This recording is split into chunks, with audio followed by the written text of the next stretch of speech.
بەرنامەی ئەمڕۆ بە سپۆنسەری کۆمپانیای ئەسێ بۆ بازرگانی مۆبایل شیری ئەڵتونسا.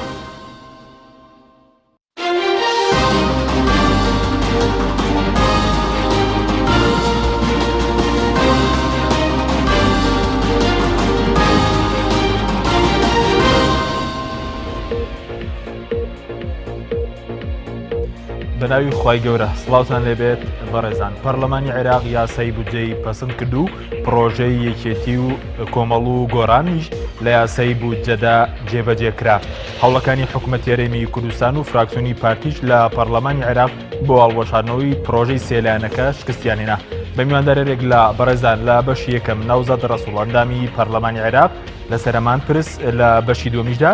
میوانداری مەحموود ڕەزا ئەندامی پەرلەمانی عێراق دەکەین. لە سەرەتادا راپۆرتێک دەبینین، دواتر لەگەڵ میوانەکانمان درێژە بەم پرسە دەدەین. جلسة رقم 35. یاسای بودجەی عێراق پەسەند کراو. هاوڵەکانی پارتی و حکوومەتی هەرێمیش دژی پرۆژەی سێ فراکسیۆنەکە شکستیان هێنا. دوای گفتوگۆ ململانێکی تون پرۆژەی کۆمەڵ و یەکێتی و گۆڕان لە پەرلەمانی عێراق بۆ چارەسەری موچەی فەرمانبەرانی هەرێم لە یاسای بودجەی عێراق پەسەند کرا. هەوڵەکانی فراکسیۆنی پارتی لە پەرلەمانی عێراق و حکوومەتی هەرێمیش بۆ دژاتیکردنی پرۆژەکە و هەڵوەشانەوەی شکستی هێنا. هۆکاری دژاتیکردنی فراکسیۆنی پارتی و حکوومەتی هەرێم بۆ یاسای بودجەی عێراق دەگەڕێتەوە بۆ ئەوەی لە یاسای بودجەی عێراق بۆ ساڵی 2017 حکوومەتی هەرێم و بەغداد پابەند کراون بە جێبەجێکردنی یاسای بودجە بە جۆرێک هەرێمی کوردستان ڕۆژانە 550,000 بەرمیل ڕادەستی بەغداد بکات، لە بەرامبەردا حکوومەتی عێراق پشکی لە سەدا 70 هەرێم بنێرێت. حکوومەتی هەرێم و فراکسیۆنی پارتی دانەویست هاوشێوی بودجەی ساڵی 2015 و 2016 هەرێم و بەغدا سەرپشت بکەن لە جێبەجێکردنی یاسای بودجە و مەجای خۆتزیینەوەی تێدا بێت و دۆخی موچەخۆرانی هەرێم وەک ڕابردوو بمێنێتەوە. بە کورتی شینەکە بۆ خەمی خەڵک نییە و بەڵکو بۆ نەوتەکەیە، ئەوەی بەلای خەڵکەوە جێی سەرنجە. بۆچی حکوومەتی هەرێم لەناوخۆ کێشەی موچەی فەرمانبەران چارەسەر ناکات و دژاتی خۆشی بۆ چارەسەری موچە لە بەغداد دەردەبڕێت؟ لە دوای ڕاگەاندراوی حکوومەتی هەرێم دان بەودا دەنە داهاتی مانگانی هەرێم بە نەوت و داهاتە ناوخۆیەکان 1 تریلیۆن و 20 میلیارد دینارە کە چینەوەی موچەی فەرمانبەران دابەش ناکات و نازاندرێت ئەو داهاتە بۆ شوێ دەڕات. بەپێی سیستەمی ئێستا کە حکوومەت ناوی ناوە سیستەمی پاشەکەوت، بۆی موچەی مانگانی موچەخۆرانی هەرێم 880 میلیارد دینارە، واتە داهاتی ئێستای مانگانەی هەرێم 100 میلیارد دیناری زیاتر لە کۆی تەواوی موچەخۆرانی هەرێم. دوای پەسەندکردنی یاسای بودجەی عێراق کە لە مانگی یەکی ساڵی داهاتوو دەخرێتە بواری جێبەجێکردنەوە بە تەواوی ئەوەی بۆ خەڵکی هەرێمی کوردستان ڕوون دەبێتەوە، ئایا حکوومەتی هەرێمیان حکوومەتی عێراق کامیان نانەوێت کێشەی موچەی فەرمانبەران چارەسەر بکەن؟ چونکە پێشتر بەرپرسانی هەرێم دیان گوت بەغداد پارەی موچەی فەرمانبەران نانێرێت و بە پێچەوانەشەوە بەرپرسانی عێراق دیان گوت هەرێم نەوت نانێرێت و پابەندی یاسای بودجە ناوێت.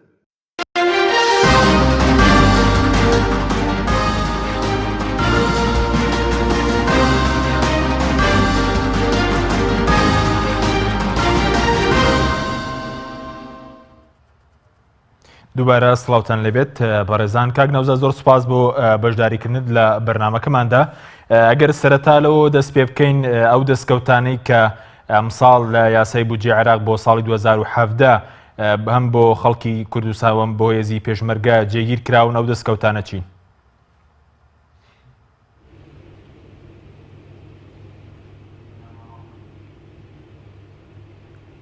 زۆر سوپاس بۆ بەڕێستان. لە ڕاستیدا ئەمڕۆ کە دەنگ لەسەر بودجەی گشتی عێراق درا، ئەمە بە بڕای من ڕۆژێکی مێژوویە، هەم بۆ گەلانی عێراق هەم بۆ گەری کورد بە تایبەتی، چونکە بۆ یەکەمین جارە لەم پرۆژەیەدا ئێمە توانیمان 4 فراکسیۆنی پەرلەمان مەبەستم کوردستانیە، یەکێتی، کۆمەڵ، گۆڕان، یەکگرتوو بتوانین بە یەک دەنگ بە کۆ دەنگ خۆزگە هەواڵانی پارتیشمان لەگەڵ باە لەم پرۆژە بۆ ئەوی بمانتوانی باە گفتوگۆی جددیتر و بمانتوانی باە خاڵی باشتر لە ناو بودجەکە دەستەبەر بکەین بۆ بەرژەوەندەکانی خەڵکی کوردستان. بەڵام ئەوان نەهاتن. من دەزانم هۆکاری نەهاتنی ئەوان پەیوەندی بە دوو هۆکارەوە هەیە. یەکێکیان ئەوەیە کە ئەوان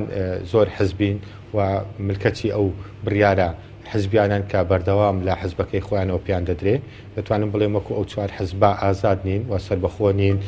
لە چ شوێنێک بەرشەوەندی هاوڵاتیان هەبێ فەرمانبەران هەبێت لەوێ نابن ئەگەر حزبەکەیان لەوێ نەبێ ئێمە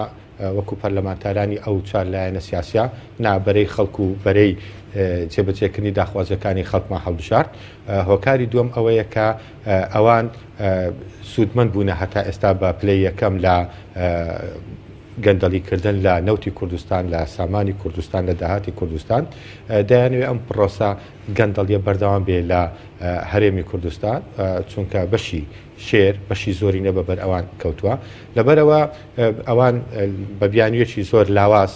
دانیشتنی پەرلەمانی عراقیان بەجێهێش لە سەروبەندی دەنگدان بۆ بەرگە و مادەکانی ئەو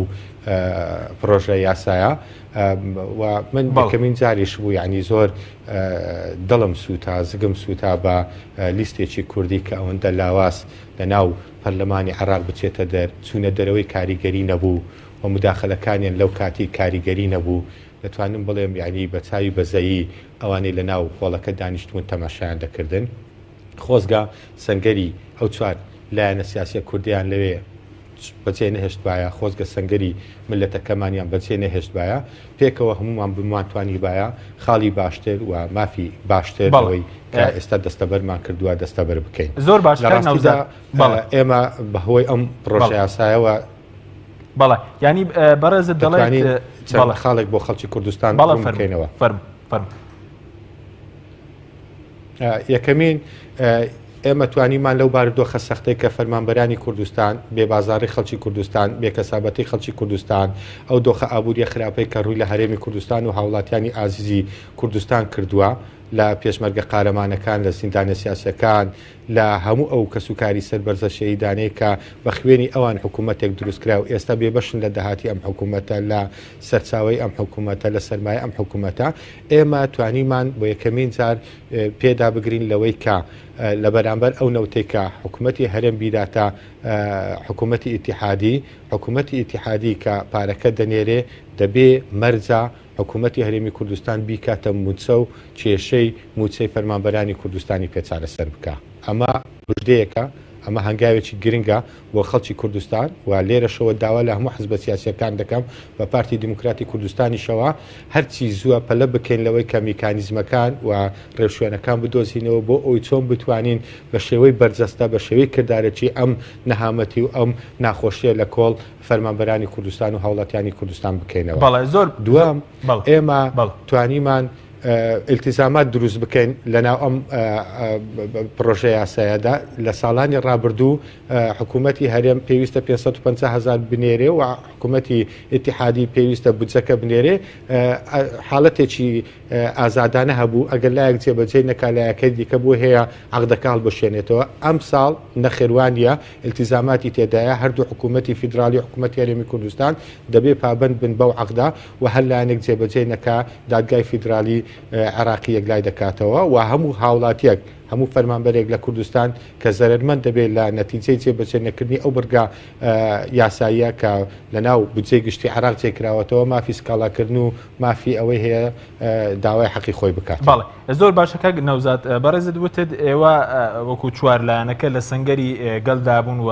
ئەی پارتی لە چی سەنگەرێکدا بوو بەڵام بامان شێوەوانیش باز لەوە دەکەن بۆ نمونە دوێنێ ڕاگەنراوی حکوومەت بازەوە کەمە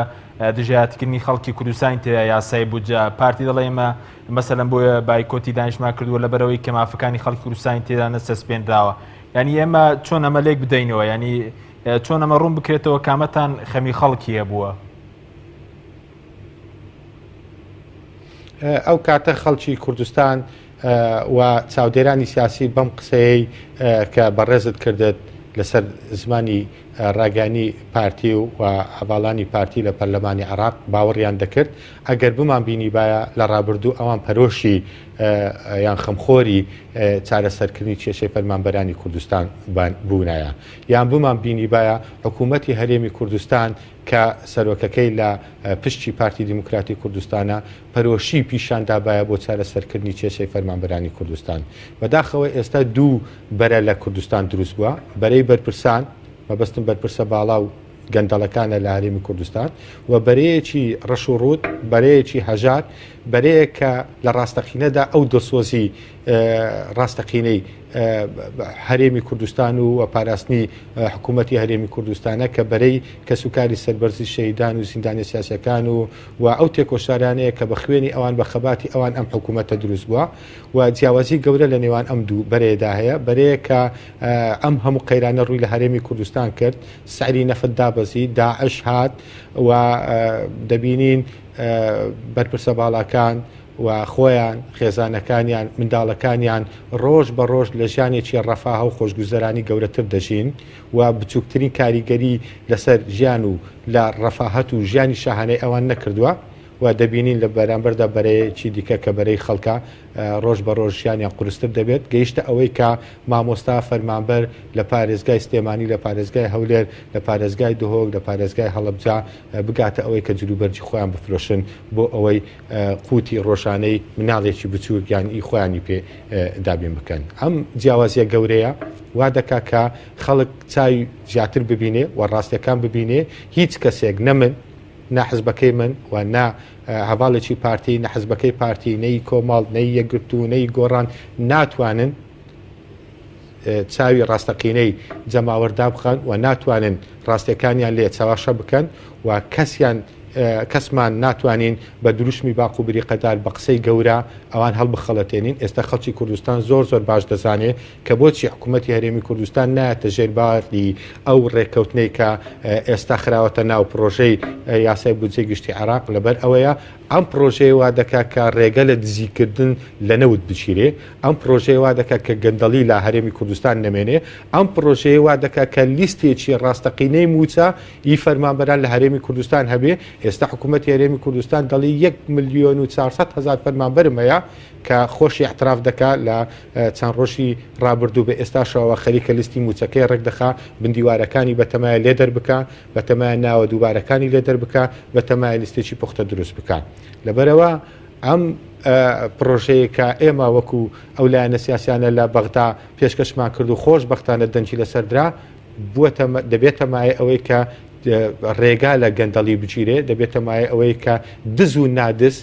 ڕازگۆ و ناڕازگۆ دڵسۆز و نادڵسۆز لە هەرێمی کوردستان دەستیان کەشف بێ من هیوادار بم حکوومەتی هەرێمی کوردستان دەستخۆشی لە پەرلەمانتارەکان بکە و پیرۆزبایی لە خەڵکی کوردستان بکە کە بۆ یەکەمین جارە پەرلەمانتارەکانی بە شێوەیەکی ئازاد بە شێوەیەکی سەربەخۆ بە شێوەیەکی ئازادانە پرۆژە یاسایەکیان خستە ناو بودجەی گشتی عێراق لە قازانجی خەڵکی کوردستان و فەرمانبەرانی کوردستانە بەڵام ئەم تۆمەتبارکردنا ئەم بە کەم باەخ تەماشاکردنی ڕۆڵی پەرلەمانتارانی کورد لە بەغدا ئەمە جگە لە بێبایەخکردنی پرۆسەی سیاسی لە هەرێمی کوردستان جگە لە بێبایەخکردنی ڕۆڵی پەرلەمانتارانی کورد لە بەغدا لەلایەن حکوومەتی هەرێمی کوردستانەوە هیچی دیکە ناگەێنێ با حکوومەتی هەرێمی کوردستان زۆر باش بزانێ ئێمە هەڵبژێردراوی خەڵکین ئێمە لەبەرەی خەڵک دەبین وەک چۆن لە هەڵمەتی هەڵبژاردن بانگەشەمان کرد وتمان ئێمە داکۆچی لە مافە ڕاستەقینەکانتان دەکەین ئێمە ئەمڕۆکە نابینە نوێنەری پینە و پەڕۆکردنی گەندەڵی و کەموکڕیەکانی حکوومەتی هەرێمی کوردستان لە بەغدا ئێمە هەرگیز ناچینە سەنگەری دزیکردن لە قوتی خەڵک ناچینە سەنگەری پاشەکەوتکردن لە موچەی فەرمانبەرانی کوردستان ناچینە سەنگەرێک کە 2000 مێژوو ڕەحمان پێنەکە و شەرمەزارمان بکە بەڵێ ئەم چوار لایەنە پێکەوە لە سەنگەری میلەتەکەمان بووین پێکەوە ڕێوشوێنێکمان دۆزیەوە بۆ ئەوی بتوانین ببێتە سەرەتایەک بۆ هەنگاوی گەورەتر لەوەی ئێستا زۆر باشەکە بتوانین کێشەی فەرمانبەرانی کوردستان کێشەی هاوڵاتیانی کوردستان چارەسەر بکەین بەڵ ئەی فراکسیۆنی پارتی لە چی سەنگەرێکدا بوو ینی بە دیاریکراوی ینی پاساوی ئەوان چی بوو کە دژایەتی ئەم پرۆژێ دەکەن و هەوڵی پەرلەمانیان جێهێشت ینی هۆکارەکەی چی بوو ینی بۆچی تەنات فراکسیۆنەکەی ئەوان مەسەر هەوڵی پەرلەمانیان جێهێشت ئەوان لە چ سەنگەرێکدان بە بۆچوونی بەڕێستان لە ڕاستیدا ئێمە کە ئەو چوار لایەنە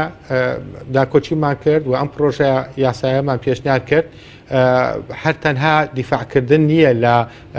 دۆست و لایەنگرانی حزبەکانی خۆمان مەبەستم ئەو چوار حزبەیە بەڵکو لە کوردستان ژمارەیەکی ئێزگار زۆر لە فەرمانبەری کوردستان هەیە کە پارتی و ئەندام و دۆست و لایەنگر و هەواداری پارتین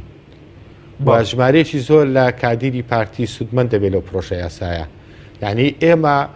ئەرچێکمان ڕاپەڕاندووە کە ئەرکێکی نیشتیمانیە پێش ئەوەی بەرگریکردن بێ لە مافی یەکێتیەکان گۆڕانخوازەکان ئەندامانی یەکگرتوو یان کۆمەڵی ئیسلامی بەرگریکردنە لە ئەندامانی پارتی دیموکراتی کوردستانیش بەڵێ ژمارەیەکی زۆر لە ئەندامی فراکسیۆنی پارتیش لە پەرلەمانی عێراق لە دڵەوە لەگەڵ پرۆژەکە ئێمە بوون و لەگەڵ چارەسەرکردنی کێشەی فەرمانبەرانی کوردستانن و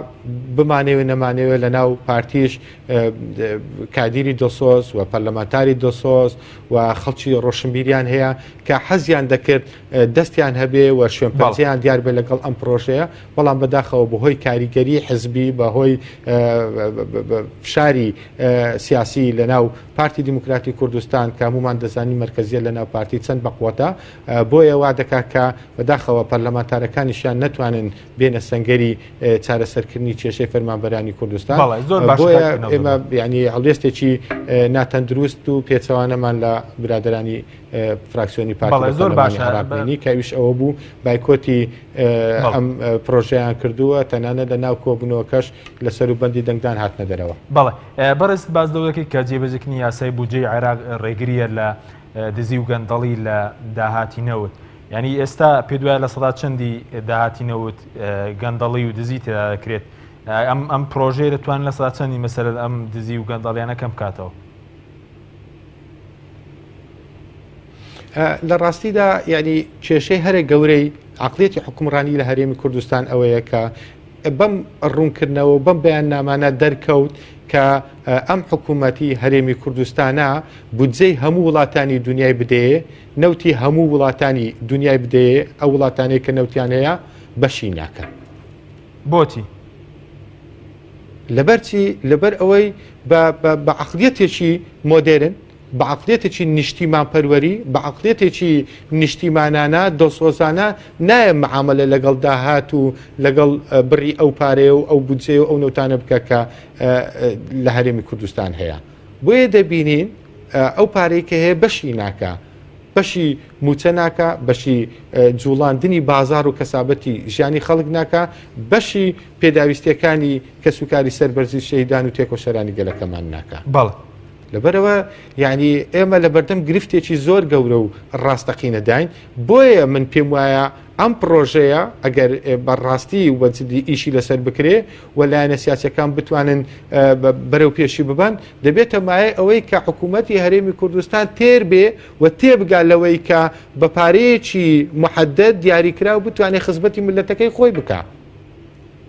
یەکێک لە خاڵە هەرە دیارەکان لە هەرێمی کوردستان ئەوەیە هەتا بودجە و پارە لە بەغدا دەهاتە هەرێمی کوردستان لە هەرێمی کوردستان مزگەوت دروست دەکرا لە هەرێمی کوردستان قوتابخانە دروست دەکرا لە هەرێمی کوردستان باخچەی گەورە دروست دەکرا لە هەرێمی کوردستان شەقام و جادەوبانی گەورە دروست دەکرا لە هەرێمی کوردستان ژیان و گوزەرانی خەڵک فەرمانبەران زۆر باش بوو بەڵام دەکاتێک کە بودجە نایە حکوومەتی هەرێمی کوردستان بە شێوەی سەر بەخۆیانە دەیەوێت نەوتەکە بفرۆشێەوە داهاتی نەوتەکە دیار نییە تووشی سەرگەردانی دەبین و چارەنووسی خەڵکی کوردستان و دۆخی ئابووری لە هەرێمی کوردستان بەم شێوەیە دەگەڵێت بۆیە دەگەڕێمەوە سەر ئەسلی قسەکەی خۆم ئەوەیە کە ئێمە بتوانین ئەم حاڵەتە بکەینە هەنگاوێک بۆ ئەوەی بنبڕی گەندەڵی بکەین بۆ ئەوی بنبڕی دیاردە ناشرینەکان لە ناوەرێمی کوردستان زۆر باشە بەس کێن ئەوانەی کە ئێستا دزی لە داهات و نەوتی کوردستان دەکەین کە بەڕێز دەڵێت ئەگەر یاسای بودجە جێوەجێ بکرێت ئێمە ئەوانە بنەبڕ دەکرێن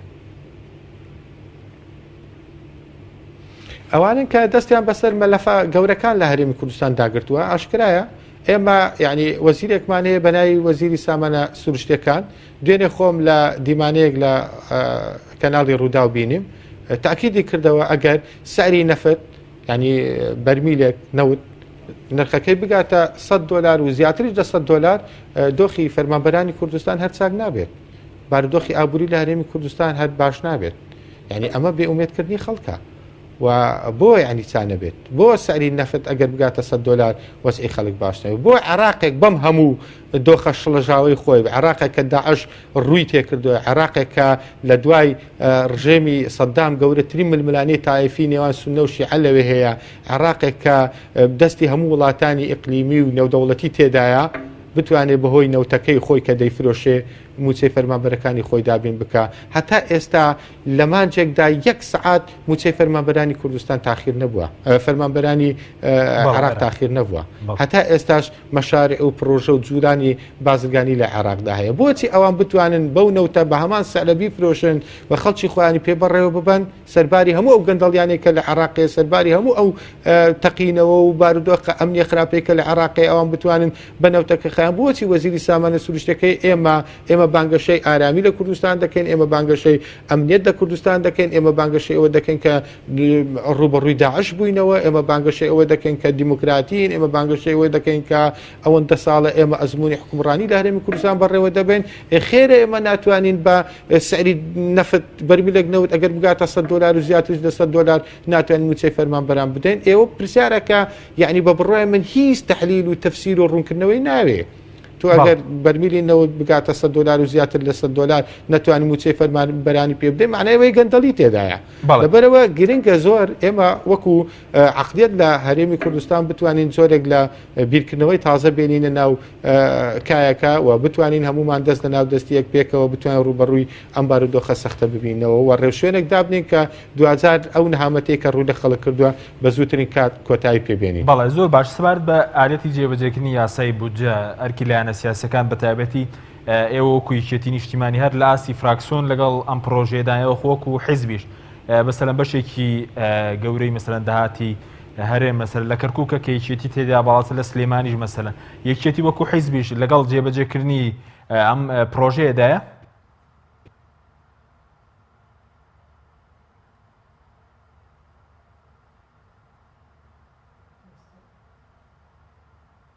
بەڵێ کاک نەوزەت بەڵێ دیارە بیرۆکەی دیکەیان هەبێت ئەمەش دۆخێکی سروشتیەوە حاڵەتێکی ئاساییە بەڵام ئەوەی گرنگە بەڵێ یەکێتی نیشتیمانی کوردستان لایەنێکی گرنگە لە پێکهێنەری حکوومەتی هەرێمی کوردستان و سێلانەکەی دیکەش ینی پێگەیان هەیە لە ناو حکوومەت لە پەرلەمان نوێنەریان هەیە مەبەستن پەرلەمانی کوردستانە و دەتوانین هەمومان پێکەوە لەگەڵ پارتی دیموکراتی کوردستان دۆخێک دروست بکەین کە لایەنە ئیجابیەکانی ئەم پرۆژە پێشنیارێک کە ئێمە کارمان بۆ کرد و خۆشبەختانە سەریگرت چییە بیدۆزینەوە ئیشی لەسەر بکەین ئاخر نازانم کاتی بەرنمەکە یان نا ئەم پرۆژە یاسایە خاڵی زۆر گرنگی تێدایە پەیوەستە بە دابینکردنی بەرژەوەندەکانی خەڵکی کوردستان بەسیترین نمونە ئەگەر لە هێزی پێشمەرگەی کوردستانەوە تەمەشا بکەین هێزی پێشمەرگەی کوردستان لە مادەی 8 لە بڕگەی 5 ئەم ساڵ جیاواز لە ساڵانی ڕابردوو بڕێک لە داهاتی ئیتیحادیە تەرخان کراوە بۆ ئەوەی ڕاتبی و موچەی هێزی پێشمەرگەی کوردستانی پێ بدرێ ئەمەش لەسەر ڕێژەی بنەمای 170ەکە نەک بەوەی کە هەواڵانی پارتی و برادرانی پارتی بانگەشیان بۆ دەکرد و داوایان دەکرد 100,000 پێشمەرگە دیاری بکرێ وی ئێمە دەیڵێن ئێستا جێبەجیر کراوە ڕەنگە بڕەکەی زیاتر بێ لە 100,000 پێشمەرگە و دومین بۆ یەکەمین جارە ئێمە دەڵێن ڕاتب و موچەی پێشمەرگە داخلی ناو پرۆژە یاسای گشتی عراق دەکرێت ئەمە دیسان دەبێ پێشمەرگە دەسۆزەکان قارەمانەکان دەستخۆشی لەو فراکسیۆنانە بکەن لە هەمان کاتدا ئێمە شتێکی دیکە کە گرنگە بەپێی جەدوەلێک ئەم موچانە ڕێک دەخرێن کە وەزارەتی پێشمەرگەی حکوومەتی هەرێمی کوردستان بە تەنسیق لەگەڵ فەرماندەی هێزە چەکدارەکانی عێراقکە بەڕێز حەیدەر عەبادیە ینی هاریکاری و هەمانچی دەکەن ئەوان عەرەبەکان زۆر پێیان داگر بڵێن بە سەرپەرشتی و بە بڕیاری حەیدەر عەبادی خۆشبەختانە ئەمڕۆ ئێمە پێمان داگر نەمان هێشت ئەم دەقا ئەم سیاغەیە بچێتە ناو پرۆژە یاساکەەوە و بە خۆشبەختانە بە خواستی ئێمە دەنگەکەی بۆ درا کە بە تەنسیق لەگەڵ سەرۆکوەزیرانی عێراق فەرماندەی گشتی هێزە چەکدارەکانی عێراقا و لە چەندین لایانی دیکەوە گەر تەماشا بکەین ئەم پرۆژە یاسایە کە ئێمە تەرحمان کرد و قازانج بە خەڵکی کوردستان و بە هەرێمی کوردستان بگەێنێت. زۆر باش دوا پرسیارم بۆ بەڕێزتان زۆر بە کورتی سەبارەت بۆی کە ئەگەرم پرۆژەیە ئایا حکوومەت هێرێم دەتوانێت جێبەجێینەکان تۆ ئێستا گومانت لەوە هەیە کە عێراق جێبەجێینەکە یاخۆ حکوومەت هێرێم ئەگەر جێبەجێ بکرێت بە تەواوی کێشەی موچەش چارەسەر دەبێت زۆر بە کورتی بێ سوپاس دەکەن.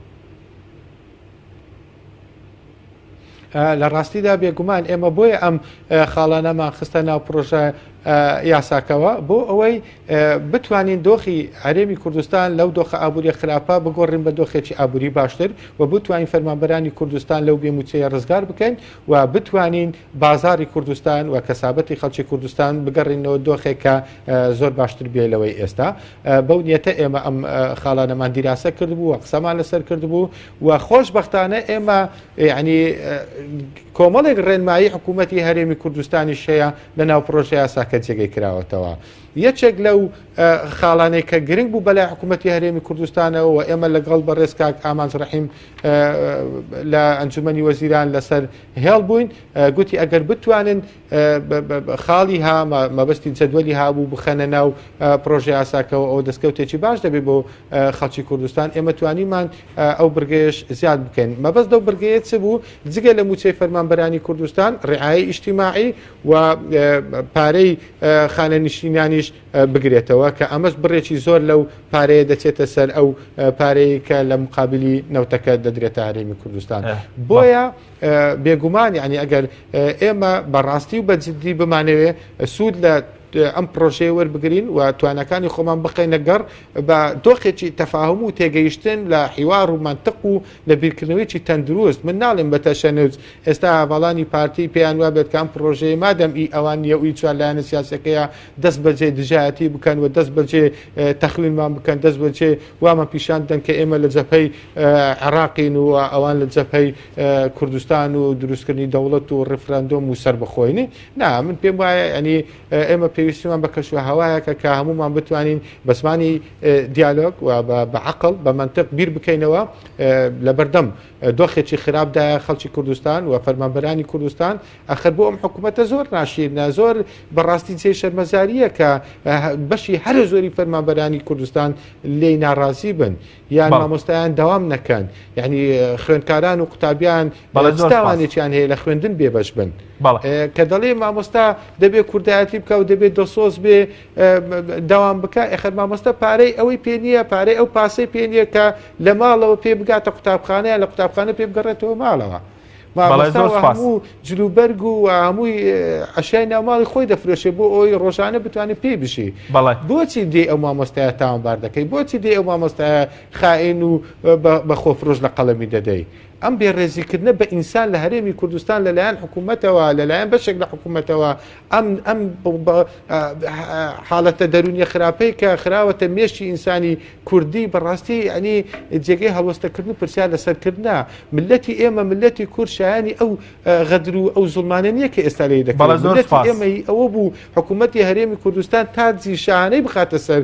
سەری حکوومەتی هەرێمی کوردستان حەق بوو ڕێزی تایبەتی لە شەهیدە سەربەرزەکانمان لە کەسوکاری سەربەرزە شەهیدەکانمان بگرێت لە زیندانە سیاسیەکان بگرێت لە تێکۆشەرەکانی بگرێت وەکو باسمان کردم حکوومەتە بە خوێنی گەش و بە ماندووبوونی ئەو تێکۆشەرانە دروست بووە کە ئەوان شەهید دەبوون ئەوان هەموو بە پێراوی لاستق و بە کراسی بە پینە هاتنەوە ناو شارەکانی کوردستان خۆممان لە بیرمانە ساڵ 1991 کام لە بەرپرسە باڵایەنە و لەو مەسئولانە ئێستا لە هەرێمی کوردستان لە کۆشتی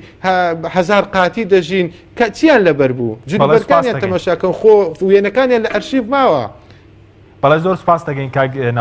بەرز نەوزەد ڕەسوڵ ئەنداوی پەرلەمانی عێراق لەسەر فراکسیۆنی یەکێتی نیشتیمانی زۆر سپاسی بەرز دەکەین کە لە بەشی یەکەم لە هەولێرەوە لەگەڵ مام سپاس بۆ بەشداریتان بەڵێ بینەرانی بەرز دوای ناوبڕێک لەگەڵ بەرز مەحموود ڕەزان داوین پەرلەمانی عێراق لە فراکسیۆنی گۆڕان درێژە بەم پرسەدەین ناوبڕێک وەردەگرین دواتر دەگەڕین وڵاتان لەگەڵ مامێنەوە بەرنامەی ئەمڕۆ بە سپۆنسەری کۆمپانیای ئەسێ بۆ بازرگانی مۆبایل شیری ئەڵتونسا ئەسێ یەکەمین مۆبایلی مارکەی کوردی کۆمپانیای ئەسێ بە لە بەرچاوگرتنی قەیرانی دارایی مۆبایلە تایبەتەکانی دەکاتە قستی مانگانە Q4 14,000 دینار Q5 17,000 دینار پەلە بکە بە بەخاوەنی یەکێک لە مۆبایلەکانی ئەسێ کە 2 مۆدێل و 4 ڕنگ لە خۆ دەگرێت بە قستی زۆر گونجاو ئەسێ پێشەنگی تەکنەلۆژیای نوێ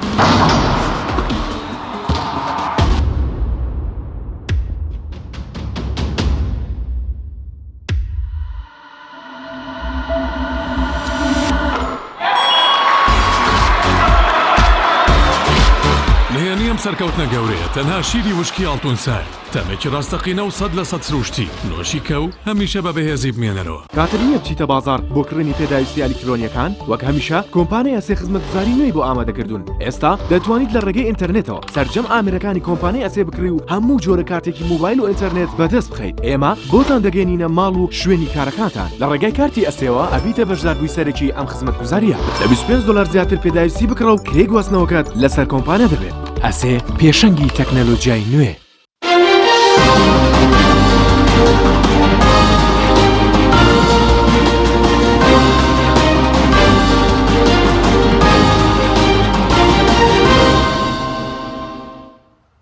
دووبارە سڵاوتان لەبێت بەڕێزان. کاک مەحەموود زۆر سوپاس بۆ بەشداریکردن لە بەرنامەکەماندا.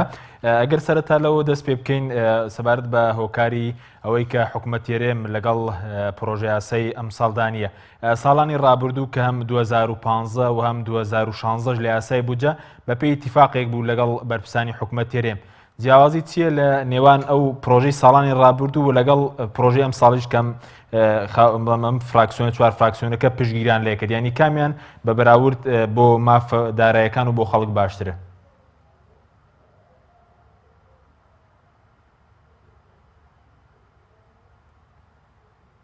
بەڵێ زۆر باش کاک مەحموود. پرسیارەکەمان لەسەرەوە بوو کە سەبارەت بە هۆکاری دژایەتیکردنی حکوومەت هێرێمی کوردستان لە پرۆژە یاسای ئەمساڵ چییە؟ پێشتر پرۆژە یاسای 2015 و 2016 بەپێی ئیتیفاقێک لەنێوان بەرپرسانی حکوومەتی هەرێم و بەغداد جێبەجێ دەکرا کە بەرپرسانی هەرێمی کوردستان و کات شانازیان پێوە دەکرد. جیاوازی چییە لەنێوان پرۆژەکەی 2017 لەگەڵ پرۆژەکانی ساڵانی ڕابردوو کە ئێستا حکوومەت هێرێمی کوردستان دژایەتی دەکات؟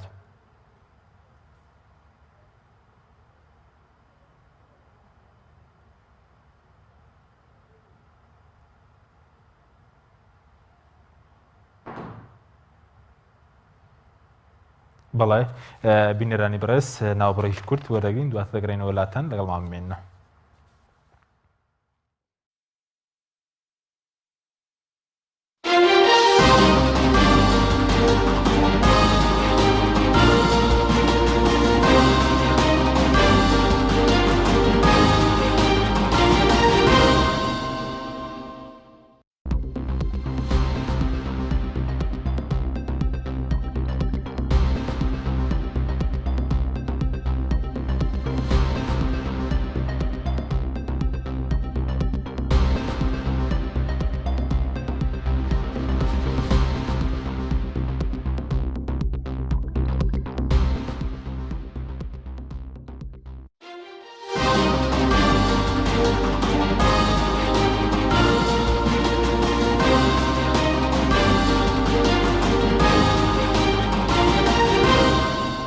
دووبارە سڵاوتان لەبێت بەڕێزان. کاک مەحەموود زۆر سوپاس بۆ بەشداریکردن لە بەرنامەکەماندا. ئەگەر سەرەتا لەو پرسیارە دەست پێ بکەین سەبارەت بە مەسەلەی دژایەتیکردنی حکوومەت هێرێمی کوردستان بۆ پرۆژە یاسای ئەمساڵ چییە و بۆچی پێشتر کە پرۆژە یاسای 2015 و 2016 بەپێی ئیتیفاقێک لەنێوان حکوومەت هێرێم و بەغداد جێکرابەوە پشتگیری لێ دەکراوە حکوومەت بەدەستکەوتی دەزانین. جیاوازی چییە لەنێوان پرۆژەی ئەمساڵ و پرۆژەکانی ساڵی ڕابردوو کە حکوومەت لەگەڵیا بوو؟ سواز بۆ تۆ کاک حەکیم، ڕێز و سڵام بۆ بیناریانی پەیام. لە ڕاستیا ئەو پرسیارە حەقە لە حکوومەت بپرسن بۆچی ئەو هەڵوێستانە سەلبیەی پیشاندا. من حکوومەتی وام نەدیوە لە دنیاە خۆی هیچی پێ نەکرێت کەچی ئەگەر ینی بیویستێ یا بتانی بە ڕێگەی شەرعی و قانونی لە شوێنی کەوە یارمەتی بێنی بۆ هەرێمەکەت پێی ناخۆش بێ و بەیانی لە دژ دەرکا. لە ڕاستیا ئەمە پندێکی عەرەبی هەیە یکەم بە کوردی ئەڵێ نەخۆر ڕەحمەکە و نەڕێگە ڕەحمی خۆش ببارێ. ئەمان خۆیان ئەو هەموو سامانەی وڵاتەکەی ئێمە ساڵانێکی درێژە بۆ خۆیان ئەیبەن بە بەرچاوی میلەتەکەمانەوە میلەت بڕان پێ ناکاکە ئەڵێنوە هەر لەو بەیانایی کە دەریان کردووە لە دژی ئەو برگانێکی ئێمە لە یاخود ئەو مادانەی لە قانونی موازنەیە دامانناوە خۆیان فەزح کردووە. لە ڕاستیە واریداتی هەرێمیان بردوۆتە سەر و تریلیۆنێک و 20 میلیارد دینار بۆ مانگێکە ئەمە بەشی موچەی کامل بە هیچ جاران بەبێ پاشەکەوتەوەی ئەو بیدعەیەدانەوە بەشی موچەی هەموو موچەخۆرانی هەرێمی کوردستانەکە بە موچە کۆنەکەی جاران هەموو مانگێ لە وەختی خۆیان بیە نزیکەی 200 ملیاریشی لێ ئەمێنێتەوە کە ئەتوانن استثماریشی پێ بکەن کە ئەمەیان هەیە بۆچی بە خەڵکی نادەن کە بە خەڵکی نادەن بۆچی ڕێگاگرن لە شوێنێکەوە پارە بێت و خەڵک موچەی خۆی وەرگێ بازار ببوژێتەوە دەوایت بکەونەوە ئیش خوێندن دەست پێ بکاتەوە من نازانم لە ڕاستیە ئەم گروپە عەجایبە کە من پێم سەیرە من بە حکوومەتیان نازانم بەڵام خەڵک پێ کە خۆی هیچی پێ ناکرێ بۆ ڕێگاگرێ لە شوێنی کەشەوەشت بێ بۆ کوردستان بەڵێ یعنی بۆچی لە خۆیان بپرسن باشترە بۆچی واکەن بەڵام بەرز بۆچی دەڵێت حکوومەتی وات لە دنیا نەبینیوێنی لە چوڕێکەوە نەتبینەوە ئەم جۆرە لە حکوومەتە حکوومەت لە دنیاە دووسێ ئەرکی هەیە حکوومەتەکانی هەموو دنیا دووسێ ئەرکیان هەیە یەک ئەرکێکیان ئەوەیە کە ئەبێ سەر و ماڵی هاوڵاتیان بپارێزن ینی ئاسایشیان پارێزن و ئەبێ ژیانێکی بە کەرامەتیشیان بۆ دابین بکەن ئەم حکوومەتەی ئێمە نتوانیوێتی هیچیانی پێ نەکراوە وە ساڵ لەگەڵ ساڵە خراپتر بووە هەتاوەکو تەمەنی ئەم حکوومەتە پیرتر ببێ خەدەمات بۆ دواوە ئەگەڕێتەوە گەندەڵی زیادەکە ئیستیبداد زیادەکە سەرکوتکردن زیادەکە دیموکراتی خەتەری گەورەتری کەوتۆتە سەر مؤسساتی نەهێشتووە پەرلەمانی پەرخستووە حکوومەت ئیفلیج بووە دزێ و تاڵانی بە بەرچاوی میلەتەوە ئەکرێ سامانی نیشمان ئەدزرێ نەوتە دزرێ غازە دزرێ گومەرگە دزرێ کارەبا نییە تەندروستی پەکی کەوتووە واکەرتی خوێندنی باڵا و پەروەردە پەیچان کەوتووە یعنی ئەنجا ئەمە کەی حکوومەتە ینی ئەمە ساڵی 2010 من سواری تەکسیەک بووم قەڵەباڵغیەکە بوو لە ڕاستیا لێ پرسیموتی لە بەردەمی بانکێکە تەکسیەکە وتی ئەو قەڵەباڵغیە چییە وتمەوە لەسەر فڵان شتە حکوومەت وعدی دابوو کە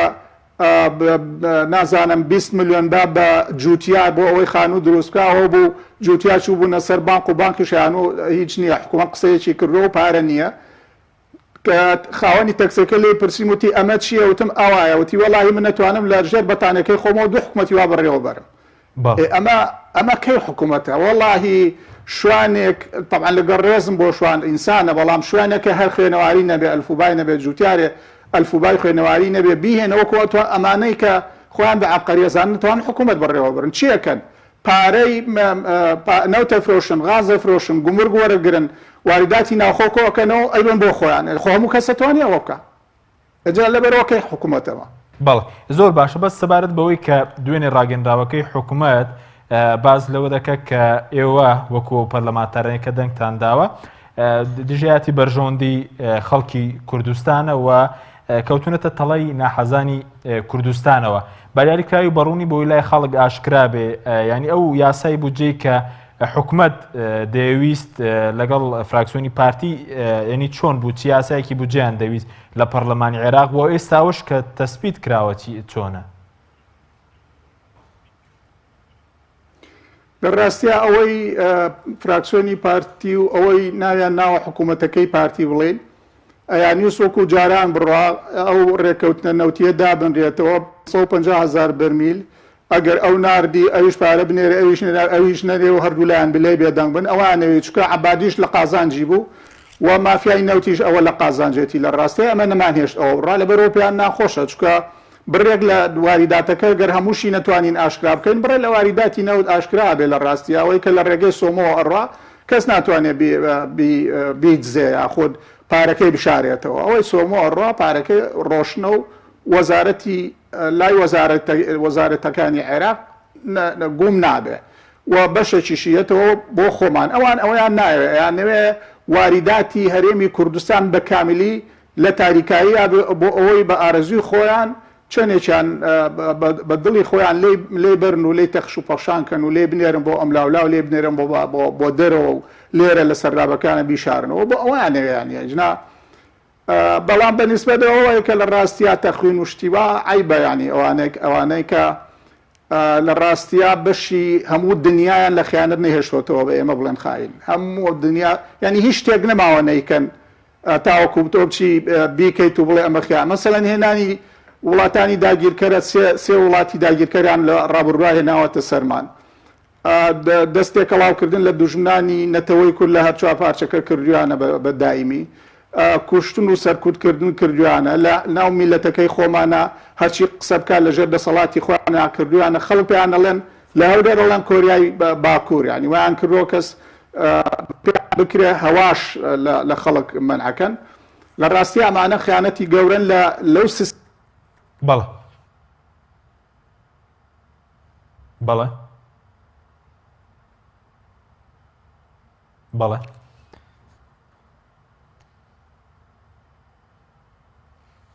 بەڵێ کاک مەحموود،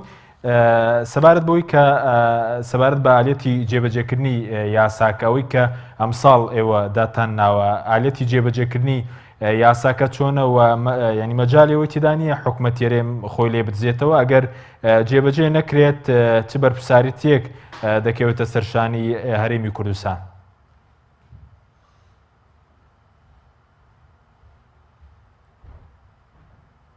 حکوومەتی هەرێمی کوردستان طبعاً ئەبێ هەموو جارێک ینی مەرجەکانی واهەیە ئەمجا مەرجدار کراوە، ئەبێ موچەی ئەو پارەی لە بەغاوە یەکەم ئەبێ بگرێ بە موچە و بگرێ بە ڕعایەی ئیجتیماعی، ینی ئەوە ئەولەویەتە نابێت لە هیچی کە سەرفیکا لەوە نەبێ کەی لەوانە مایەوە ئەنج بۆ شتیکەی سەرفکە، ئەوەی لەسەر کراوە بە مەرج لەسەریش کراوە بە مەرج کە ئەبێ بیە ئەنجا ئەو نەوتەکە بە ئەنجا پارەکە ئەنێرێ ئەبێ ئەوەش بە موچەکەی خەڵکی کوردستانیش بە ئەنجا پارەکەی ینی کۆمەڵێ مەرجان بۆین کردەوە نییە پارە بڵێن باشە و پارەکەمان بەری وەکو جاران بۆ خۆیان چۆن ئەهات بە شەکرا لە بینی مجموعە گروپا ئەوە نەماوە. ئەوە ئەبێ بە قائیمەش بێ لە ڕاستیە، بۆ پێشمەرگە ئەبێ قائیمەیان بنێ، بۆ فەرمانبەران ئەبێ قائیمە هەبێ، هەمووی بە قائیمە ئەکرێ و تەدقیق ئەکرێ. لەبەر ئەوە ئەمە بەستنەوەی تایە. طبعاً ئەوەی کە زۆر مهمە تاوەکو ئێستا ئەمان نەیانتوانیەوە لە ماوەی 13 ساڵی ڕابردووە بیکەن، ئەم جارە ئێمە کردومانە ئەوەیە کە موچەی پێشمەرگەمان خسۆتە سەر وەزارەتی بەرگری عێراقی لە ساحەفەکە و لە ئیتفاقی نەوتی شێناومانەتە دەرێ، ینی ئەمە شتێکی زۆر زیادە بێژگە لەو هەموو دەستکەوتانەیەکی کە لە مؤمینی حاکیمە و سیادی و لە هی موازنەشا دەست هەرێمی کوردستان کەوتووە. ئەگەر جێبەجێی بکەن خەڵکە بوژێتەوە، جێبەجێشی نەکەن خەڵک باچێ ئێخیان بگرێ بڵێ بۆچی ئەمە جێبەجێ ناکەن و حیزب بۆی هەیە، ڕێکخراوی کۆمەڵی مەدەنی بۆی هەیە، هەموو ئەو گروپانەی زەرمەندن مەسەلە مامۆسا خۆی بە زەرمەند زانێ بۆی هەیە، محامی خۆی بە زەرمەندا چ گروپێکی کۆمەڵایەتی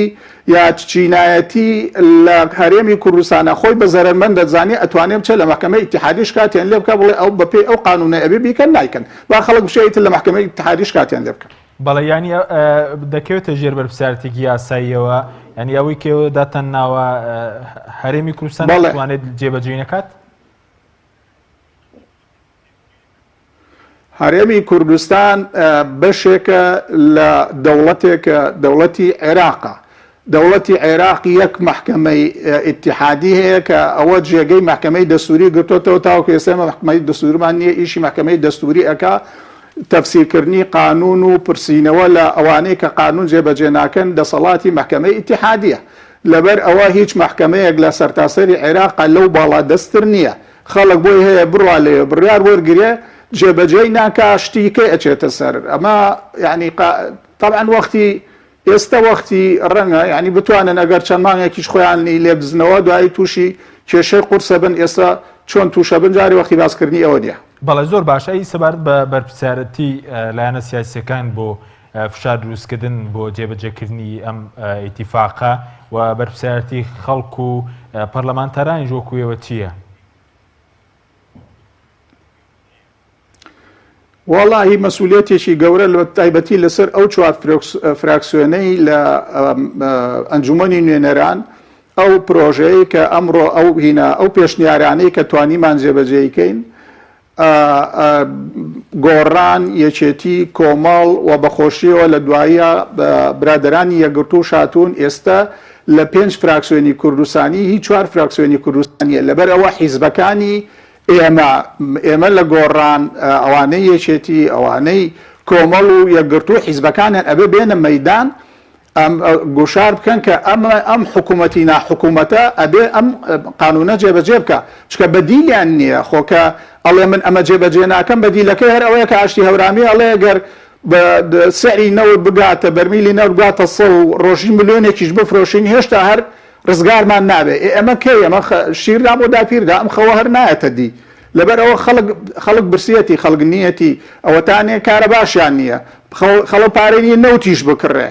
ئێمانە بەتەمای چینیانە لە پای چیا سزای ئەم خەڵکە بن لەبەرەوەی لەم دەڤەرە ئەو گروپە ڕەفز کراوە بەو هەموو پارەیە لەم دەڤەرە خەرجەکەن و بەردەوام ژمارەی دەنگدەر لەم دەڤەرەی ئێمە لە زیادبوونەوە ئەوان دەنگدەرەکانیان کەمترەکە زامانەدەن لەسەر ئەوە یانێ چی بکەن زۆر لەبەرەوە لە ڕاستیە خۆشە ناتوان تاسە بەتەما بن تاسەر ئەتوانن لە قەسری فیرعونیەکانی خۆیانە دانیشن بە ئیسراحەت و بەبێ عەرەق ڕۆژێکێک کە لە ڕاستیە ئیتر لە قەسرەکانیشانە ناتوان بحەسێنەوە لەبەرەوە تا زوو جێبەجێکەن باشترە زۆر باش ئێستا لە قەسری فیرعونی دادەنیشنەوانە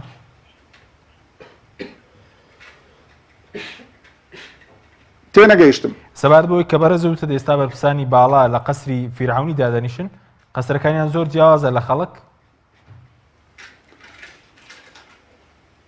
ئابێ قەزابی یاخوا ئەوە چی ئینمان هەیە هەرچی شوێنی هاوینە هاوارەکان هەیە کە ئەبێ ببن بە شوێنی پەیاکردنی داهات بۆ میلەتەکەی ئێمە هەمویان داگیر کردووە بۆ خۆیان قەسری فیرعونیان تیا دروست کردووە باخ و باخاتیان هەیە قەسریان هەیە بە مەساحەی قەسرەکەی و ئەو سەرۆکی حکوومەتەی کە بە خەمخۆری ئەم میلەتەی ئێزانن بڕۆ کاکەەوە بە 400-500 دۆنەمینەکەیەتی مەساحەی قەسر و ڤێلاوی نەکانێتی ینی لە شوێنێکی دنیا میلەتەکەی لە برسا بمرێ و سەرۆکی حکوومەتەکەش لە 300-400 دۆنم بەشینەکە بەڵێ زۆر باش بەڵێ زۆر بە کورتی سەبار بۆی کار قەسری فیرعونیمانە یاخود فیرعونیشمانەیە لە کوردستان زۆر بە کورتی بێ سوپاس دەکەین هەردووکیمان هەیە ئەوانەی لە قەسری فیرعونیە دانیشن فیرعونن بەڵێ زۆر سوپاس بۆ بەڕێز محمود ڕەزان داوی پەرلەمانی عێراق کە بەڕێزیان لە سلێمانیەوە لەگەڵمان سوپاس بۆ بەڕێستان سوپاس بۆ بینەرانی بەڕێز سوپاس بۆ هاوکارانم تا بەرنامەیەکی تر خواتان لەگەڵ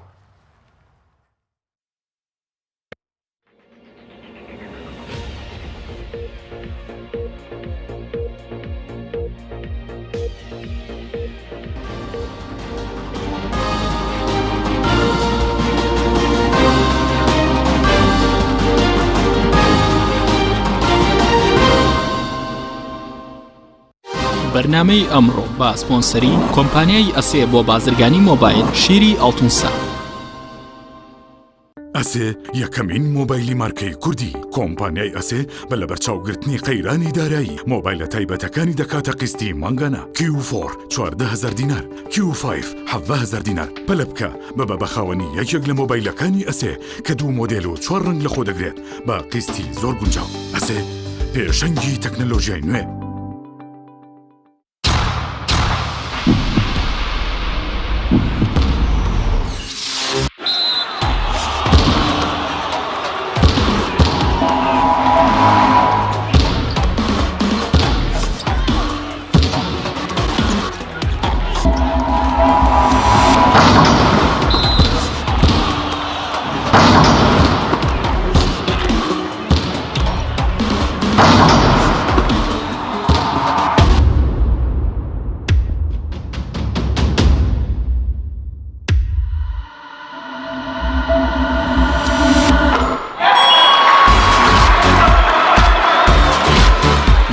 سەرکەوتنە گەورەیە تەنها شیری وشکی ئەڵتونسای تەمێکی ڕاستەقینە و 100% سروشتی نۆشی کەو هەمیشە بە بەهێزی بمێنەرەوە کاتە نییە بچیتە بازار بۆ کڕینی پێداویستی ئەلیکترۆنیەکان وەک هەمیشە کۆمپانیای ئەسێ خزمەتگوزاری نوێی بۆ ئامادەکردوون ئێستا دەتوانیت لە ڕێگەی ئینتەرنێتەوە سەرجەم ئامێرەکانی کۆمپانیای ئەسێ بکڕی و هەموو جۆرە کارتێکی موبایل و ئینتەرنێت بەدەست بخەیت ئێمە بۆتان دەگەێنینە ماڵ و شوێنی کارەکانتان لە ڕێگای کارتی ئەسێەوە ئەبیتە بەشداربووی سەرەکی ئەم خزمەتگوزاریە لە $25 زیاتر پێداویستی بکڕە و کرێ گواستنەوەکەت لەسەر کۆمپانیا دەبێت ئەسێ پێشەنگی تەکنەلۆژیای نوێ